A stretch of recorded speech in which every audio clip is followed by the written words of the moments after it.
Урматтуу Садыр Нуркожоевич, мына өзүңүз көрүп атасыз.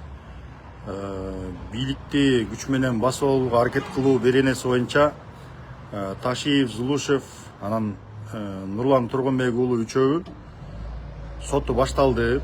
Анан маалыматтар чыгып атат да, бүгүнкү күндө Ташиев жана Зулушевдер ачык сотту талап кылып атты дегенчи. Жоо аяган жаралуу деген кыргыздын бир жакшы макалы бар, жакшы сөзү бар. Сиз гумандуулук кылдыңыз, гумандуулук кылып атасыз, балким эми кое тургула шашпай иликтейсиңер, балким азыр эми ошол статья боюнча жооп берсин деп, балким ошондой оюңузду айткандырсыз, балким укук коргоо органдарына гумандуу мамиле кылгыла дегендирсиз. Бирок ушундай мамиле болуп атат да, бирок булар деген Ташиев андай мамилени түшүнбөйт. Сиз мына азыр жеңил статья боюнча сот кылып атасыздар, ал болсо барып ачык сот болсун деп дардаңдап атат. Анткени ал жерде ал боюнча актанып турган сөздөрүм көп. Мен актанып алам деп жулунуп атат да. Эгерде оор статьялар боюнча канча кылмыштары бар, Ташиевдин канча кылмыш жасаган кылмыштары, коррупциясы, анысы мунусу, акча алганы, тигини алдаган, муну тоногон, канча адамдын өлүмүнө себепкер болгон, ошондой оор статьялар бар. Ошолор боюнча тезирээк тергөө жүрүп, анан кийин тезирээк иш алдыга жыла турган болсо, анан ошондо мындай реалдуу сот болсо, анан ошону ачыкка чыгарсын да. Ошондо ачыкка чыгарсын деп, ачык сот өтсүн деп талап кылсын да. Сиз гумандуу мамиле кылган сайын булар болсо, аны болсо өздөрүнүн кызыкчылыгына пайдаланып атат да. Ушундай куйтулуктар, ушундай эки жүздүүлүктөр дагы далай уланат. Эгер сиз аяй берсеңизчи, урматтуу президент, ошондуктан укук коргоо органдарына мен ойлойм айтышыңыз керек да. Тиги бардыгын по справедливости карагыла депчи.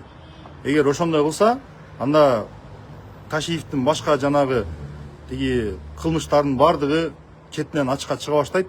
Ошондо коом дагы биротоло жана Ташиевдикке фанат болуп аткандар дагы биротоло түңүлөт да, мунунчу.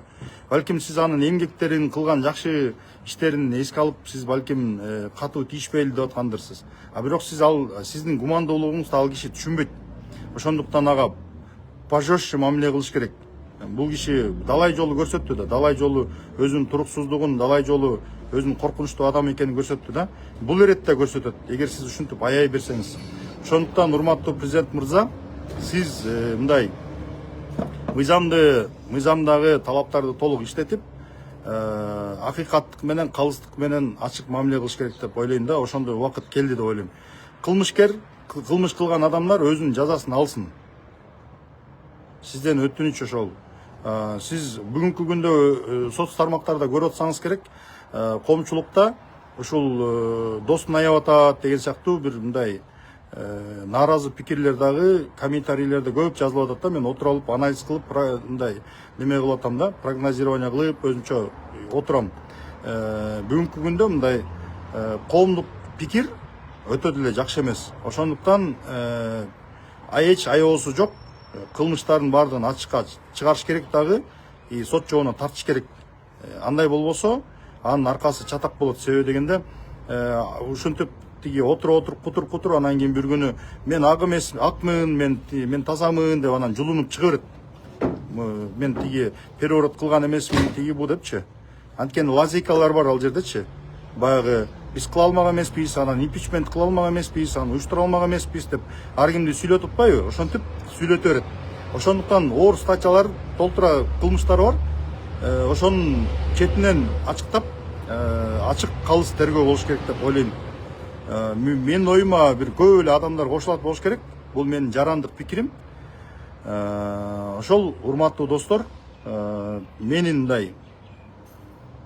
мындай пикирим ошондой да. Себеби дегенде, бүгүнкү күндө булар ачык тымызын ар кандай каралоолорго, ошондой бир кичинекей нерсесин чоң кылып көрсөткөнгө, кылмыштарын жапжашырып, аны бир мученик катары көрсөткөнгө аракеттер болуп атат.